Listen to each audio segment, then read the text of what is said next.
Welcome everyone. We are so excited for our Europe market entry webinar. I hope that you can all hear us and see our screens.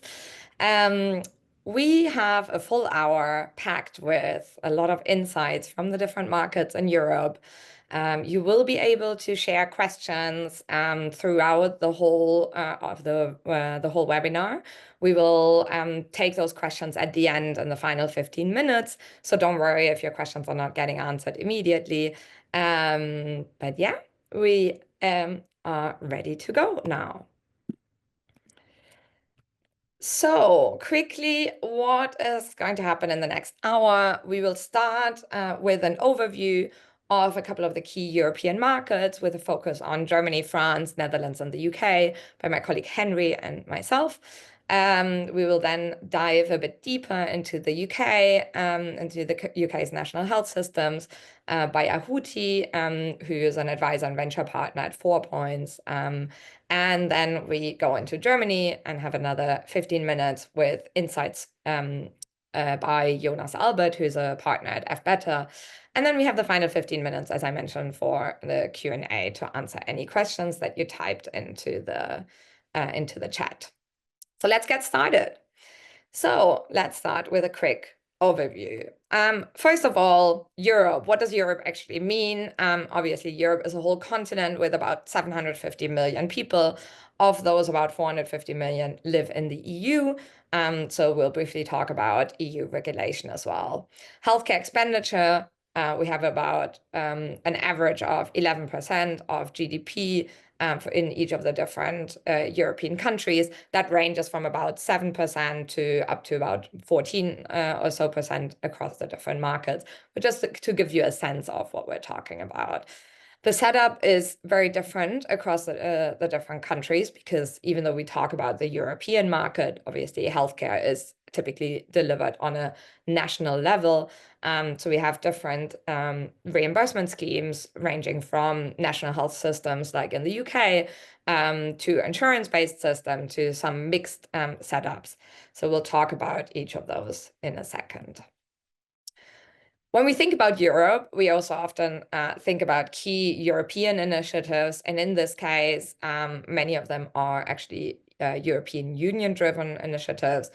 A key one that probably a lot of you have already heard about is the Medical Device Regulation, or abbreviated MDR, which is the main regulation. So it's not actually one regulation, it's a set of regulation that ensures the production and distribution of medical devices across the European Union is actually done in a safe and an effective manner. A couple of years ago, the MDR came into place and really is a key set of regulations that you should know if you look to be present in the European Union. The UK is obviously set up a little bit differently, but quite often there are conversations going on to make sure that the regulation is not completely different. Then super exciting for us to talk about it today because the European Health Data Space, that many of you might have also heard about, EHDS in short, which establishes a common framework to use and exchange electronic data across different EU countries. It actually came into force yesterday, so that's really exciting. There have been lots of discussions about it, including at Health Europe last year. We'll also have a couple of sessions on it this year. What does it mean that it entered into force? It means that we're currently in a transition phase, and I believe that Jonas will talk about this a little bit more when he'll talk about Germany as well. And then we have the so-called DiGA or PICON reimbursement. DiGA is short for a very long German term, digitale Gesundheitsanwendungen. You know, we Germans love to bring different words together. It basically means digital health application. And DiGA was set up a few years ago, and it was the first national reimbursement for digital therapeutics. France followed suit a couple of years later. So basically, at the moment, DTX can be reimbursed in both Germany and France, as well as Austria, Switzerland, Belgium, under different regulations. And again, that is one part that Jonas will cover later and that we can also cover in some of the questions if you're interested. Now let's dive into the different countries. What we'll do is I'll briefly talk about Germany and France, very high level. So don't worry, Jonas will go into more details on Germany afterwards. And then my colleague Henry will talk about the Netherlands and the UK. And again, Ahuti will go deeper into the UK. So we'll first give you a little bit of an overview and then discuss those two markets in more detail. So Germany. Quickly, Germany, largest country in Europe, well, actually in the EU. If you think the largest country of the 750 million I said before, that would be Russia. But again, a very important market. So it's about 80, we have about 84 million people across 16 federal states. Why did I highlight those federal states? Because they are different to, for instance, the UK, which is quite centralized, or France, which is again quite centralized. The states actually play a role in delivering healthcare in Germany. Healthcare expenditure is nearly 500 billion euros, about 5,900 euro per capita, 13% of GDP. And the setup is a universal healthcare system with primarily statutory health insurance and private health insurance. And we'll look into this in a little bit more detail here. So if you think about this slide as the whole of 100% of Germans, about 90% of Germans are actually covered under the so-called statutory health insurance, in English SHA, or in German GKV, so GKV. So everybody earning below a certain threshold is automatically enrolled within being enrolled in statutory health insurance. You can choose between over 90 different players. They are all delivering the services that they have to deliver under German law, but then there are differences in how much people have to pay for it or what exactly is being covered. And then the remaining 10% of Germans have decided or have to be under private health insurance, and the private health insurances are set up a bit differently, and are actually some of the key players also driving innovation. Now, talking about key players, some of the names that you should know, I added both the German and the French one. So the Federal Ministry of Health is obviously responsible for setting healthcare policy in Germany. The so-called BfArM, that's the abbreviation for the German term. It's basically the German FDA. They are also responsible for approving the DiGA that we spoke about a little bit earlier. And then the Gematik might also be an agency that you hear a lot about. It's a public company that is responsible for setting up the backbone of the healthcare IT infrastructure. So this is a quick overview of Germany. Let's look into France.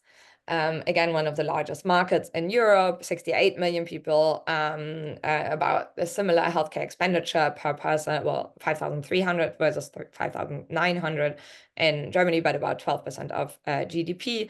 And again, it's a health insurance system. So the way it's set up in France is actually that everybody has to be part of the statutory health insurance, and then you can have a complementary private health insurance on top of it.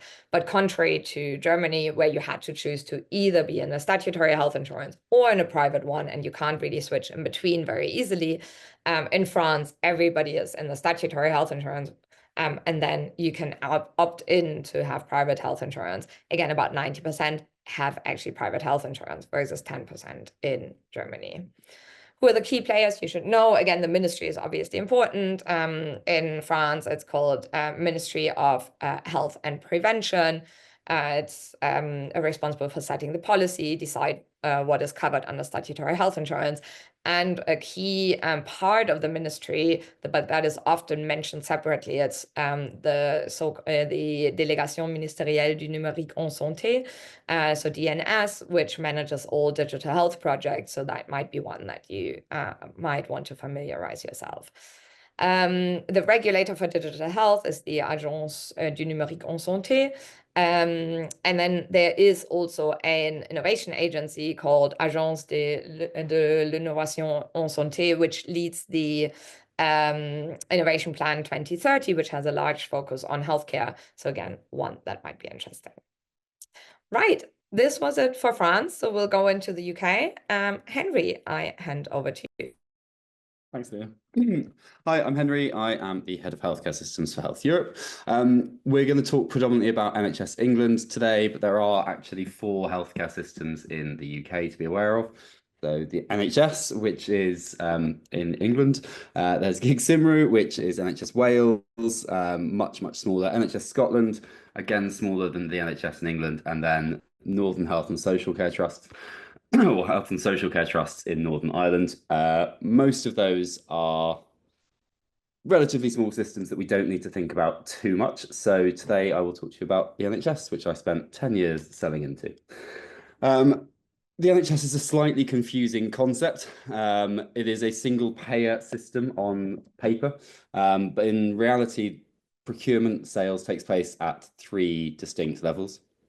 So integrated care systems, ICSs, or ICBs, integrated care boards, are partnerships that cover a geographical area, and there are partnerships between hospitals, GPs, so primary care services, social care, and other health services in the local area, designed to improve patient care by working together and sharing resources more effectively.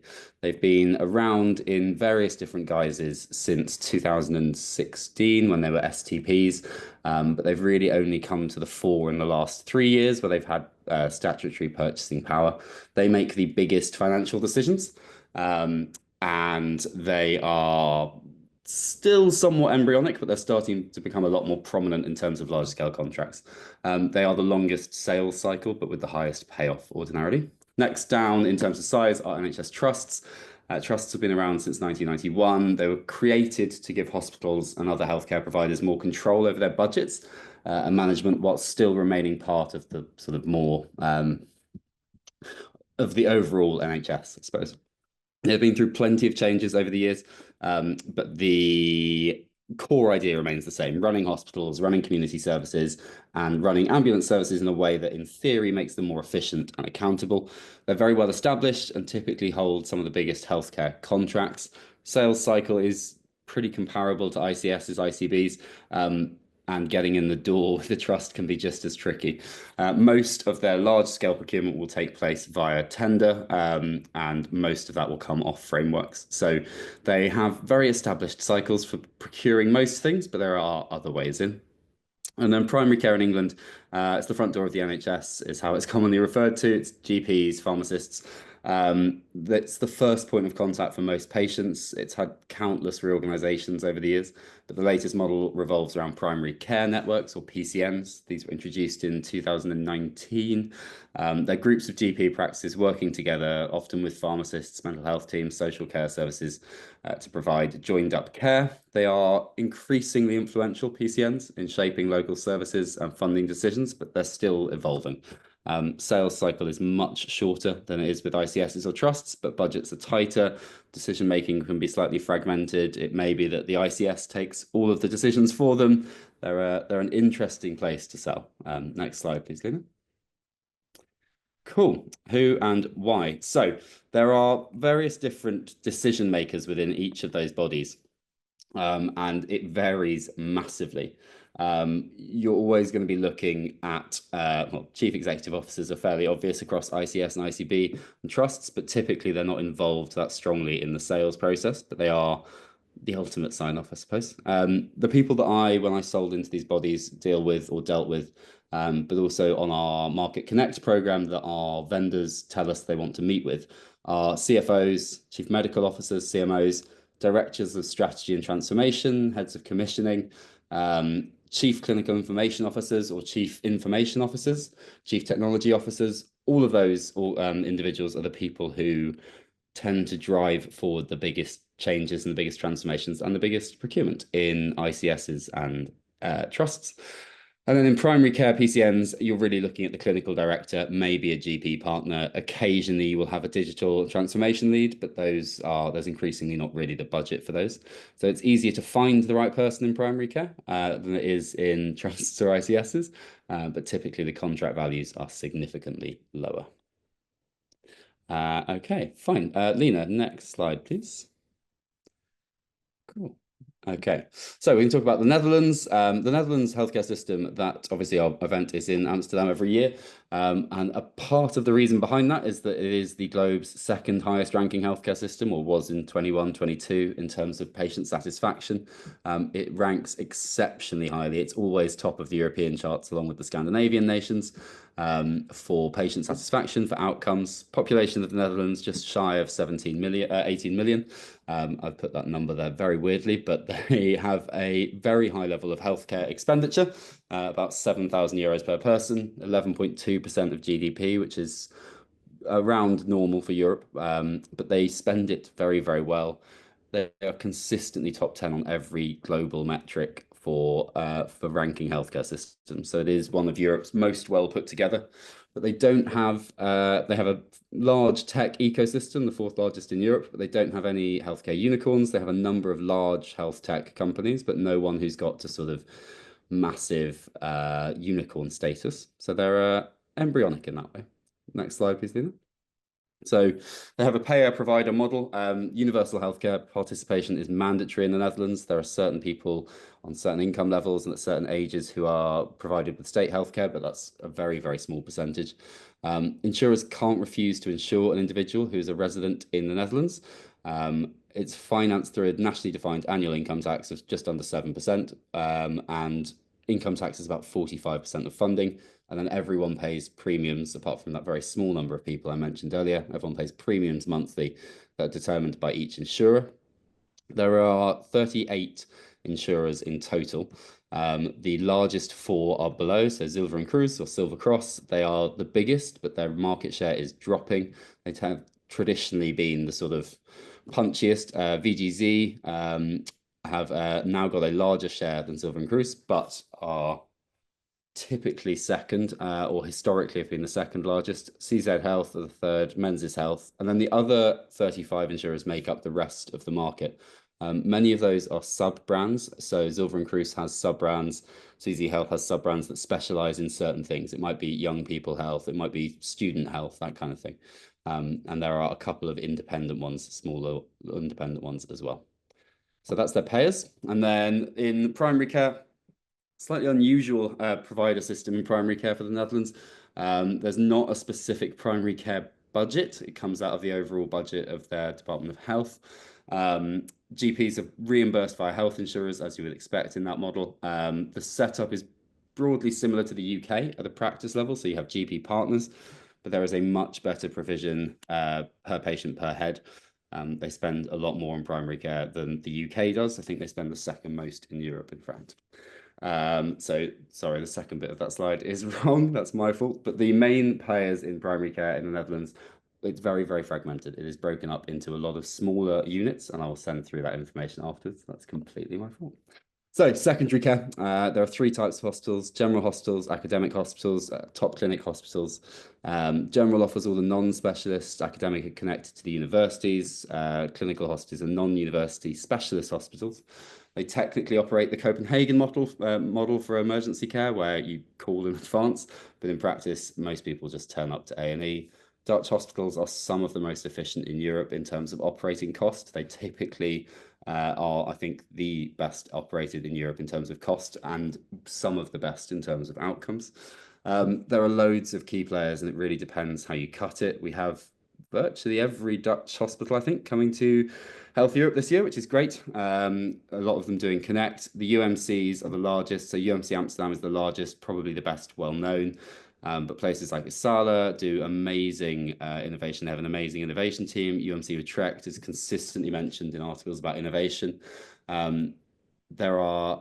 It's a very, very advanced hospital ecosystem, and they do some incredible things with technology. So we're really excited to have a lot of them with us this year. Cool. And yeah, a lot of those people that we've just mentioned will be with us in Amsterdam in June, and we would love a number of you to join us as well.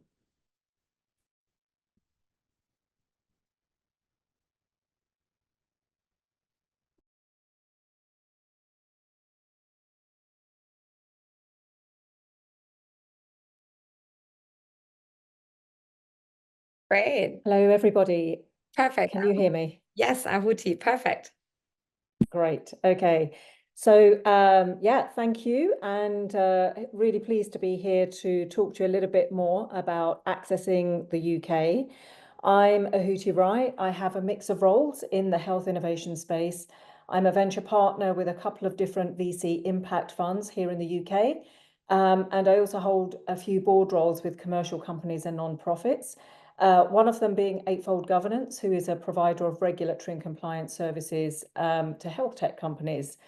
So all of the work that I do focuses on commercialization, adoption, and really joining up the dots in this ecosystem. So really pleased to share some more information about the UK market.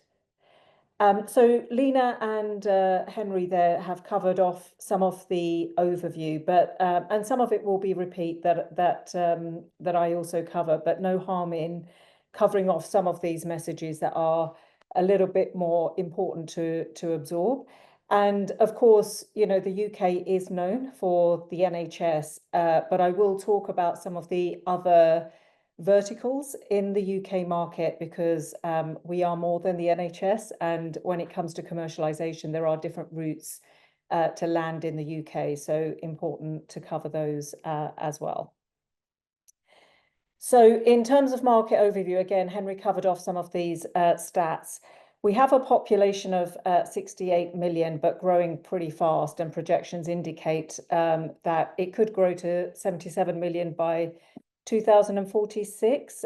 So whilst that includes natural organic growth, we also have a lot of net migration, so in the population growth, and with that brings a lot of diversity as well, which I'll talk about in a moment. It's worth keeping in mind that depending on where you go in the UK, the population growth rates, the demographic characteristics that I share on this slide will vary. So, for example, rural areas in England will tend to have an older age and are less ethnically diverse as well compared to urban areas. Like most countries, we do have an aging population. So the number of people aged 85 years and over is expected to double by 2045 and will make up around 4.5% of the UK population by that year. And we're also a very diverse nation.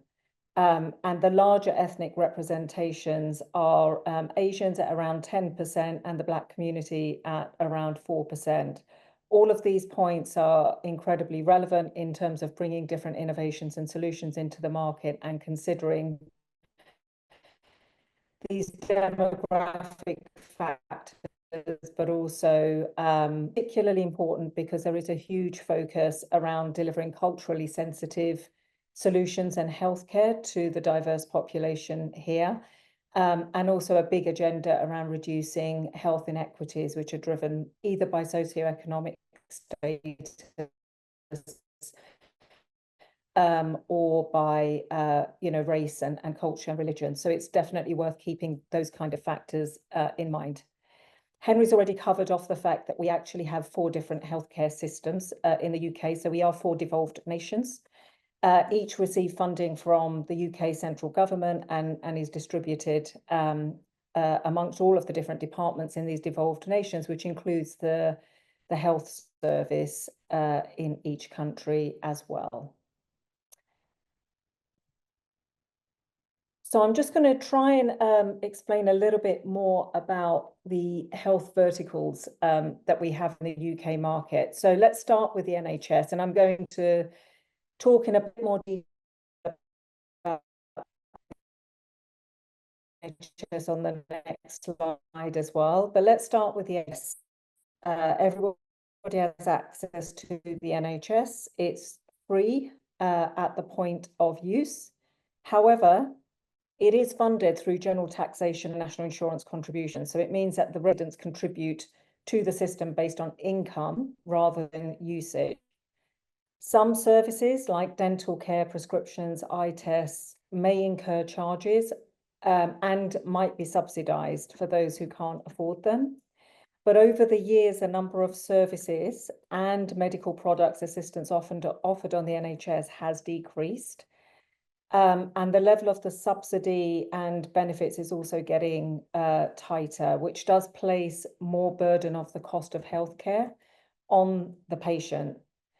So the NHS continues to face quite a bit of financial pressure. There's a huge demand for the NHS services. We haven't quite recovered from COVID backlogs. There are workforce shortages compounding the issue. So as a result of all of this, long wait lists. And what this has meant is more and more pressure on the patient, to find other options for their healthcare. And that takes people outside of the NHS. So let me talk a little bit about the voluntary sector as well. So we have a huge reliance in the UK on services provided by voluntary organisations, patient organisations. They often provide the frontline services for people in need. And we have a huge number of NHS charities specifically. So we have around 250 charities, which are just dedicated NHS charities. As another example, we have around 3,500 mental health charities as well. So that's just to kind of give you a flavour of how large that voluntary sector is, and that they do engage and are often commissioned by the NHS to provide frontline services directly to citizens of the country. So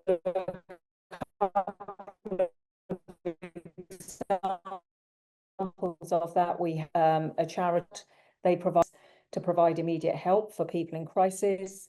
We have Hospice UK, who works alongside the NHS to provide hospice care and bereavement support, making sure that people receive that compassionate end of life care when they don't necessarily need any medical treatment as such. So those are a couple of examples, and it's worth considering sort of that voluntary sector when also thinking about the NHS, because there's a fair kind of and growing intersection there. We also have a growing private sector as well when it comes to healthcare services. So both private and public healthcare is becoming increasingly interwoven. We have doctors that work across both.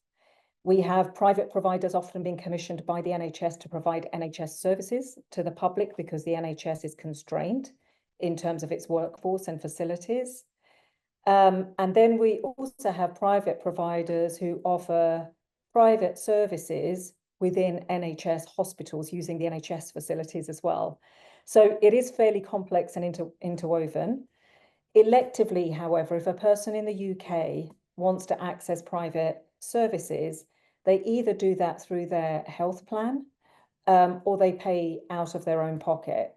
Now, their health plan might be something that they have paid for themselves, that they might hold as an individual or a family health plan, or it might be something that they have access to through their employer. So as time goes on, the percentage of the UK population with private health insurance is increasing, whether that's directly that they're paying out of their own pocket, or whether that's through employers having access through employers. And in fact, the insurance space is also changing in that it now also includes cash plan providers as well.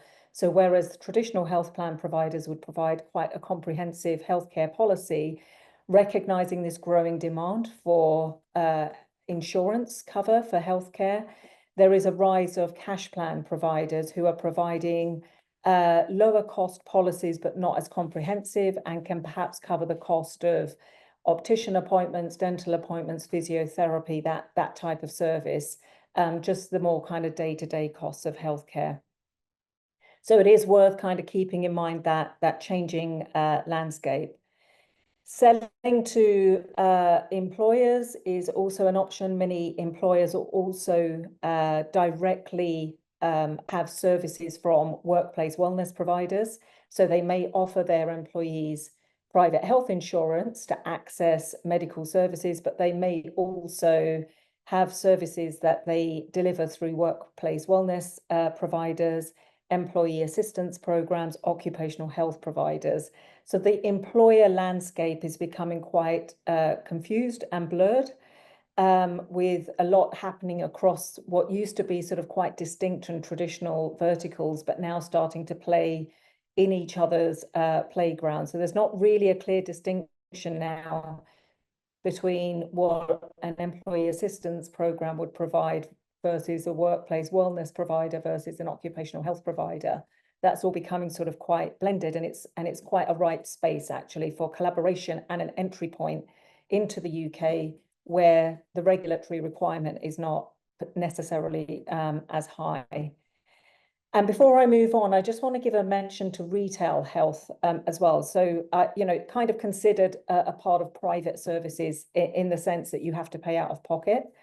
But we are increasingly having a lot more health services being offered on the high street as well. So supermarkets, pharmacies, health shops, they're all jumping at the opportunity of the fact that we have these big gaps and needs in healthcare, and they're offering different options for diagnostics, medications, and access to allied health professionals like nurses and health coaches.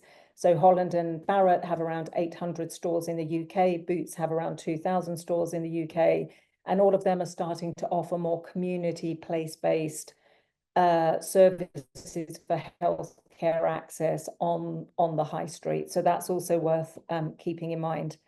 Overall, the consumer now is more health aware. In the UK, we're getting more used to having to pay for our healthcare, whereas I think if we go back a few decades, we would never dream of paying for our healthcare because we've always had it free of charge.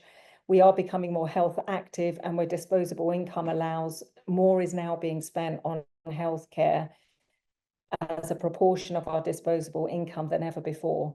So I think that's also worth keeping in mind.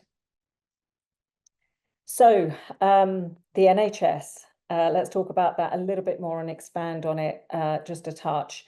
So whether your business model includes the NHS or not, it is still core to your market access strategy because the NHS is so core to the UK. So depending on what the NHS offers and how it offers it will affect your business model for sure when you enter the UK.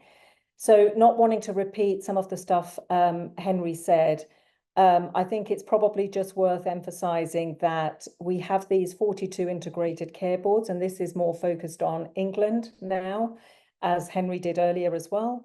And these are the kind of entities who plan and commission healthcare services tailored to the regional needs. We have primary care, community care, secondary and tertiary care. And what I've got on the page here are the volumes of the different kind of provider organisations that we have across the UK, across England, who deliver these services. They may commission your innovation and your solution directly at a discretionary level, or it may get commissioned on their behalf by the Integrated Care Board. Unlike Germany and some of the other European countries, we do not have this standard path to reimbursement. So that's definitely worth keeping in mind that there are multiple routes for this as well. There is probably quite a bit more to say about the NHS. So I'm going to kind of just spend maybe another minute on this and then not spend so much on the slide around regulation, and we can cover off some of those points in the questions as well, just to keep an eye on time. So there are some sort of changing factors about the NHS to keep in mind if you're considering the UK as a market. There is some restructuring that's planned over the next couple of years. So NHS England, which is almost like the headquarters for NHS, is being merged with the Department of Health and Social Care. That's going to kind of probably affect procurement, commissioning, and how reimbursement works. So it's worth keeping your eye on the news for developments on that. We're also expecting a new 10-year plan to emerge as well around May time, and that will really set the strategy for the NHS and the services. Transformation, digital transformation, prevention, and community care are expected to be the core themes of that new strategy as well. Solving for inequities and disparities is a high priority here as well. So just to keep an eye on that when you bring your solution over, as I mentioned earlier, due to the diversity of the population here.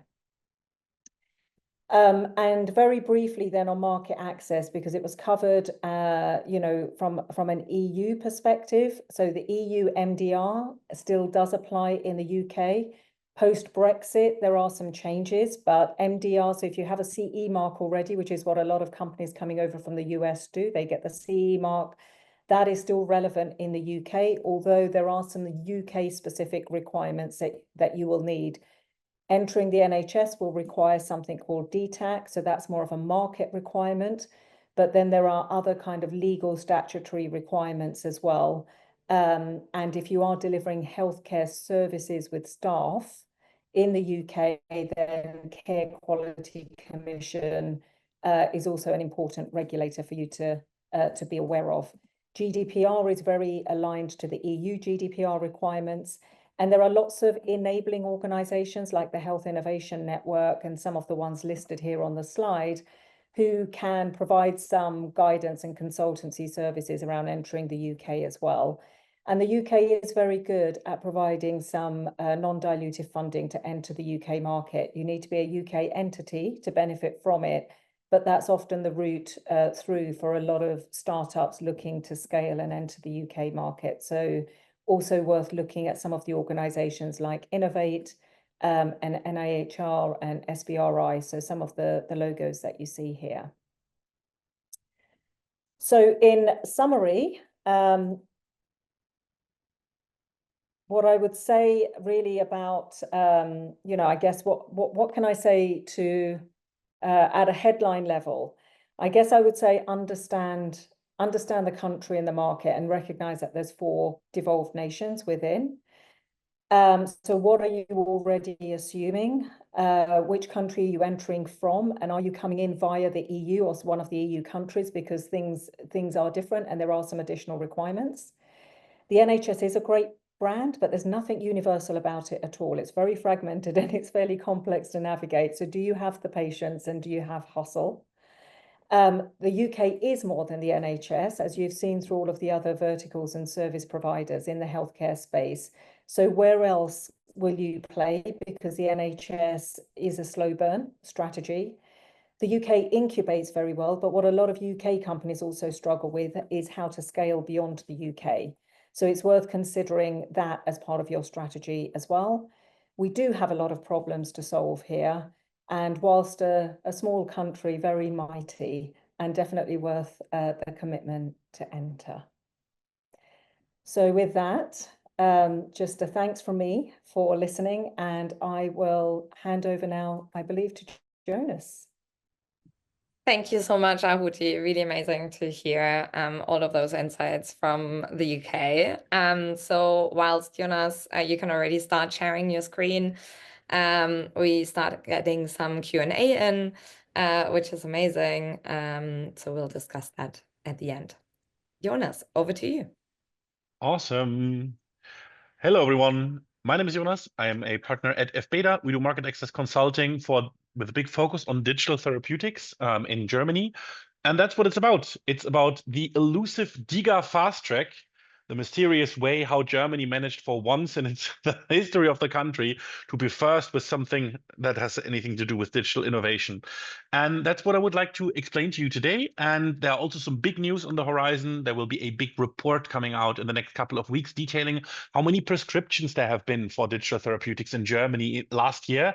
And results are significantly more disruptive in a positive way than we originally expected. But yeah, let's first talk a little bit about what DiGA is, why it's so disruptive in Germany, and also what the scope of the whole thing is. So in general, the idea is that we have a reimbursement pathway for digital therapeutics in the truest sense. So we have a big centralized list that's governed by the BfArM, the Federal Institute for Drugs and Pharmaceutical Product and Medical Devices. Lina already presented that. And here, this is the process on how you obtain reimbursement. So the top right, the green box, that's your goal. That's the admission into the DiGA directory. As soon as your solution is listed there, you are eligible for reimbursement via statutory health insurance. And again, access to 90% of the insured population. In order to do this, you have to do two things. One, you have to have a product that fits the definition. We'll come to this in a bit, and that fits has all the technical requirements. And also, you have to create something that's called a positive care effect. Technically, you have to have an improvement in morbidity, mortality, quality of life, one of those classic things. Now, the disruptive thing is not making a large-scale RCT with your digital therapeutics and applying for listing in some government list. That's the top path. That's I mean, already it's a dedicated reimbursement track, but that's not necessarily super disruptive. Disruptive is the fact that we have something that's called a fast track. And that means that's the little yellow question mark in the middle. That means that you do not have to conduct a fully powered RCT, but that you can go into a preliminary listing year, that's these 12 months there, with just a plausible justification. What does it mean in practice? Instead of actually having to conduct a fully large-scale RCT, which for most digital therapeutics means anywhere between 150 to 250, sometimes even 300 patients involved, that means that you can go with a study that has maybe the scale of 80, 90, maybe 100 patients involved and get this preliminary listing year done. That means 1 year of reimbursement that you can use to co-finance your market access cost. By the way, little spoiler alert, the average market cost for DiGA by now, in the past it has been a bit cheaper, but by now are between €500,000 and €1 million.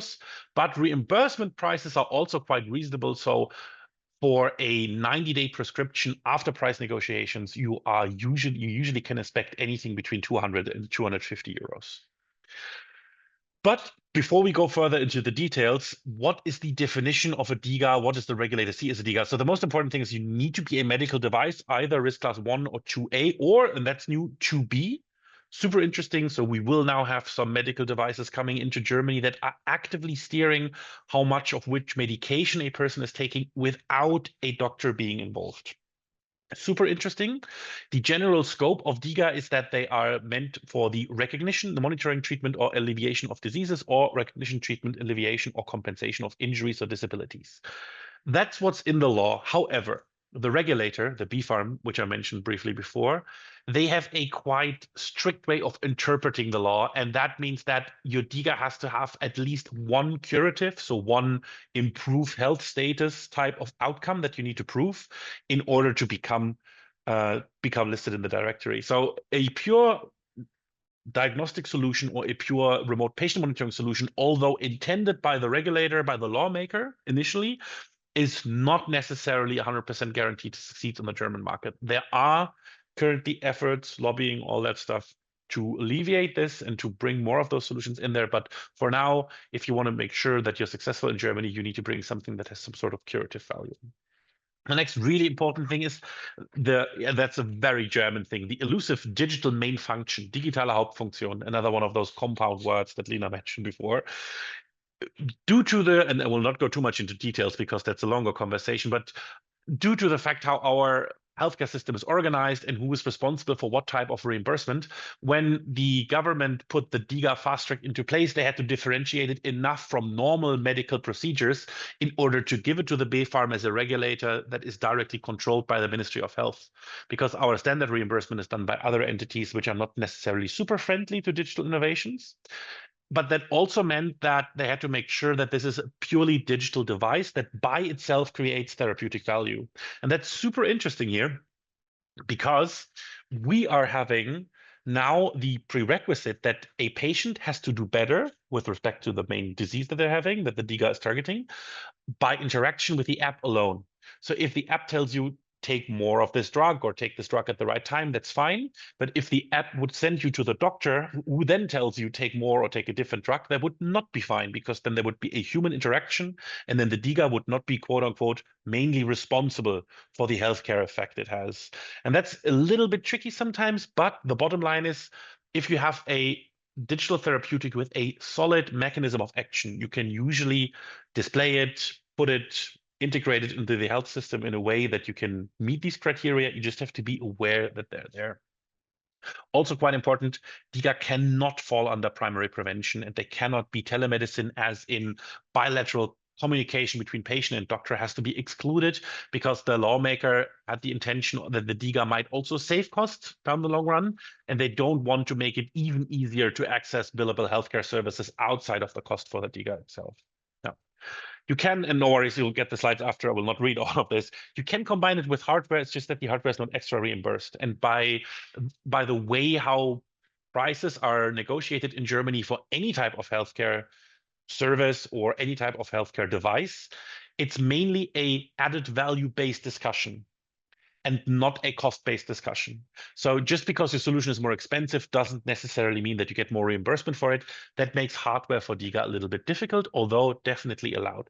CGM monitors, for example, seem to be cheap enough in order to justify the added value for DiGA that target patients with diabetes type 2, for example.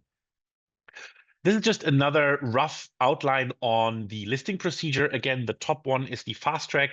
You basically have 1 year of prep time, study, get the product ready, get a CE marking, do a pragmatic pre-study. The BfArM is deciding whether your preliminary evidence is good enough and whether your product is robust enough within 3 months, usually. And then you have 1 year time to conduct a large-scale RCT. That's usually enough time. And then you can apply for final listing. And without the provisional listing, you have to provide all of the proof beforehand. Multiple manufacturers, yeah, there are different preferences here. So there's not like a one-size-fits-all, but the agile way to market is very attractive, especially because, and now this is quite interesting, in the first 12 months that you are on the market in Germany, you can claim something that's called a manufacturer's price. And that means that you have technically free price setting. There are maximum amount groups in place, but they are usually quite high. So on average, the preliminary listing price for a DiGA is around 500 euros for a 90-day prescription. By the way, sorry, I forgot to mention this in the beginning.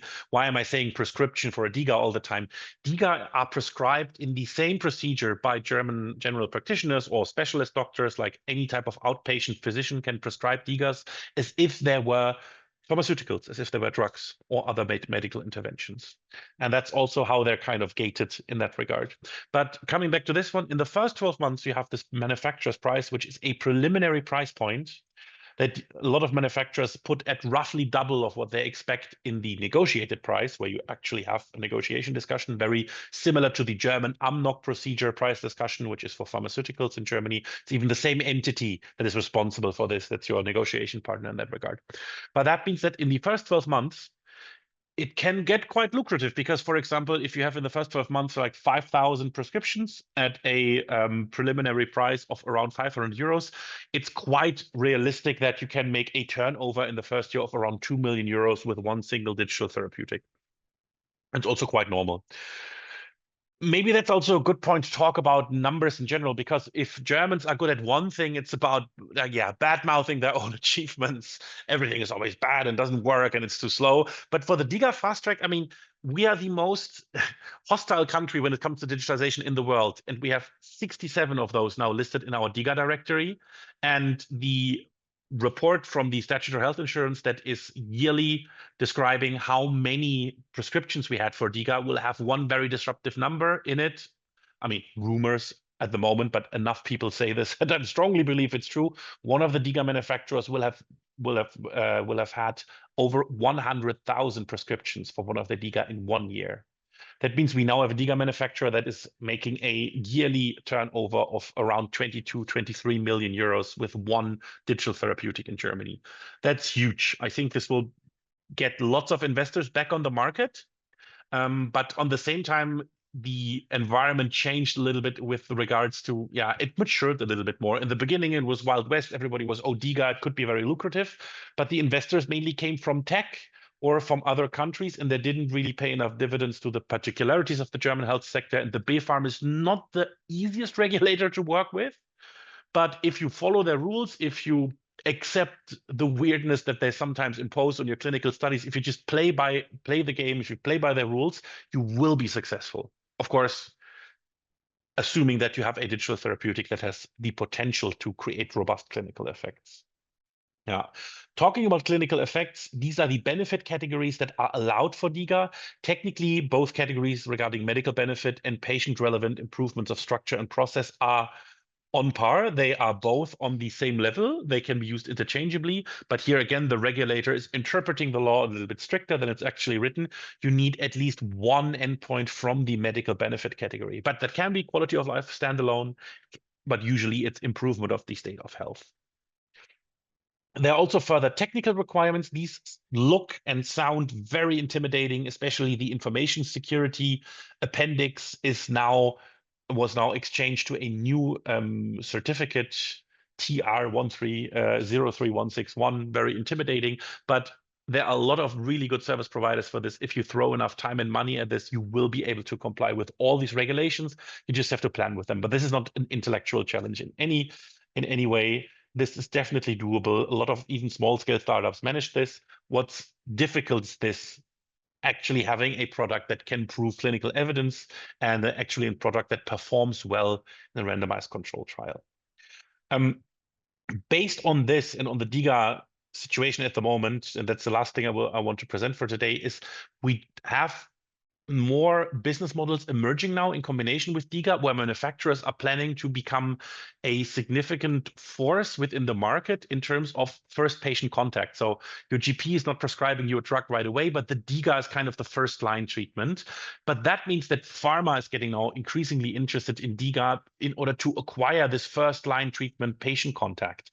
And that's why we now have these interactions that we're starting to see, well, in the planning phase. There's not on the market, but we have quite some good indications that if you have a reimbursed digital therapeutic in the market, that you have a really good chance that this could increase prescription volume for a later down the line pharmaceutical intervention.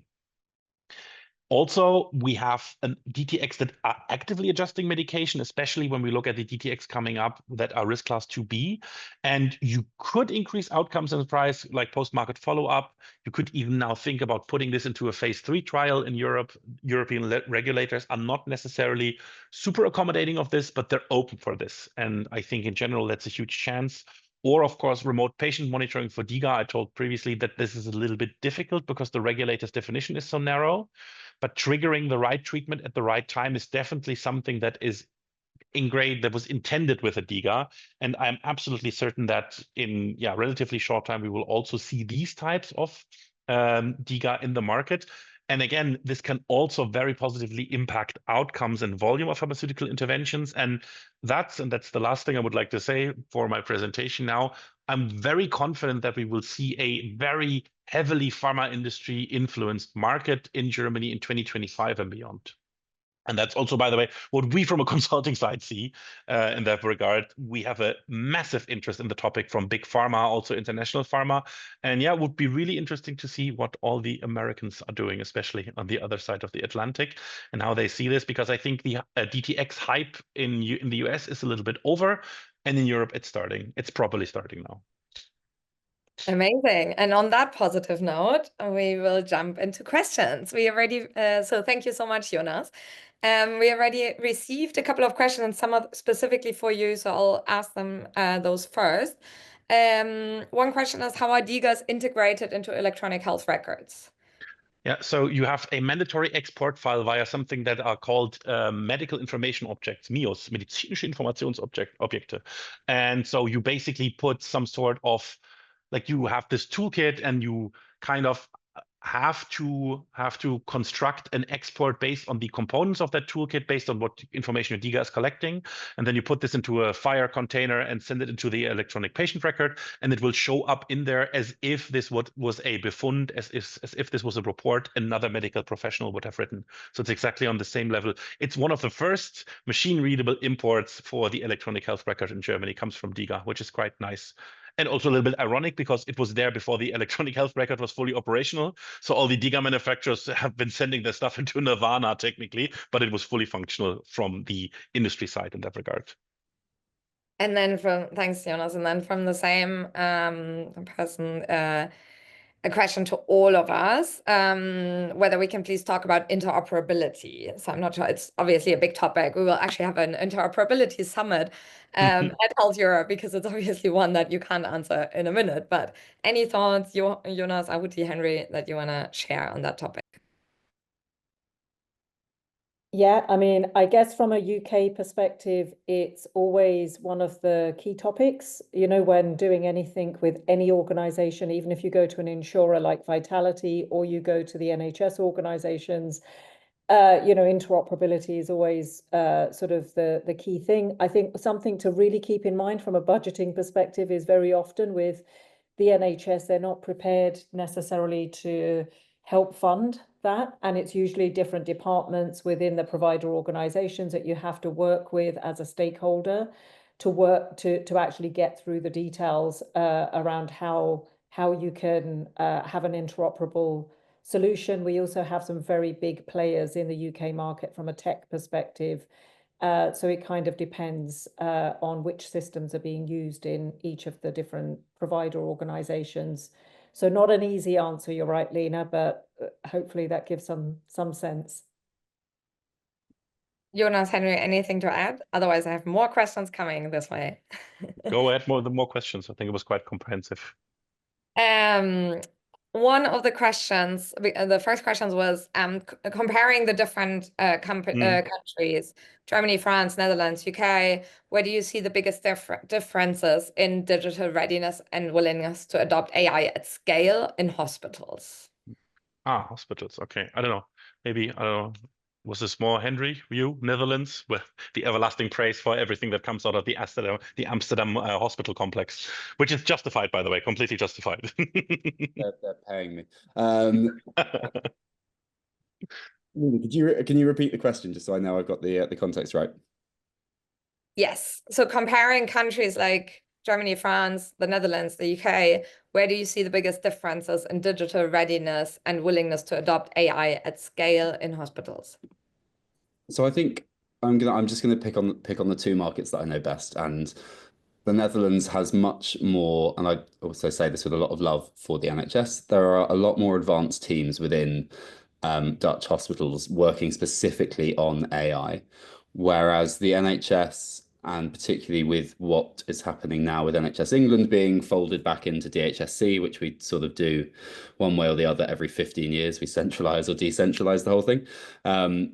There's a bit of confusion within the NHS about who is responsible for what. We have had, as Ahuti referenced earlier, we've had the health innovation networks, but we've also had bodies like NHSX, NHSI, NHSD, lots of different organizations who've all at certain points touched on AI as being like, oh, this is our thing.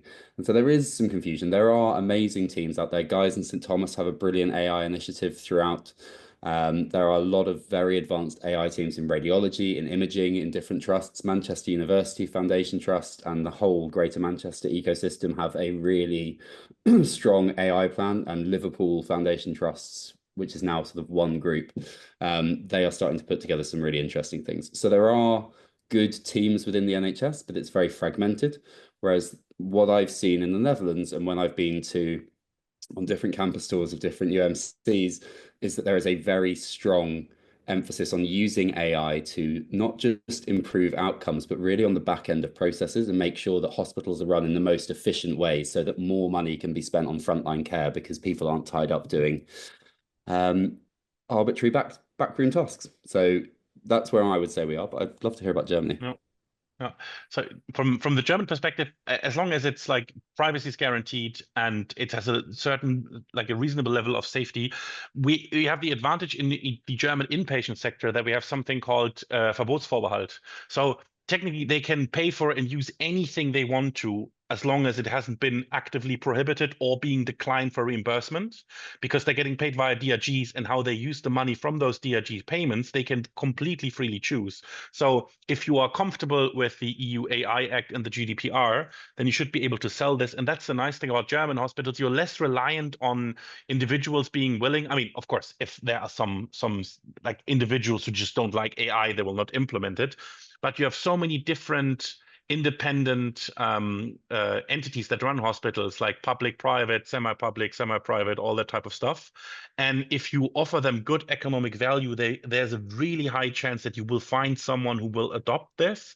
And if you have a good beachhead, like if you have big names like Charité in Berlin, for example, on your side, then other hospitals will adopt this as well, because Germany has a big culture of like following the trailblazers, as long as the proof of concept has been has been established in some way. And that's quite interesting. Outpatient sector will be a bit more difficult because there you need like express specific permit in order to do something, and it's a bit more regulated. But in the hospital, definitely, and the appetite is there, and the budget for once is there as well for these things at the moment.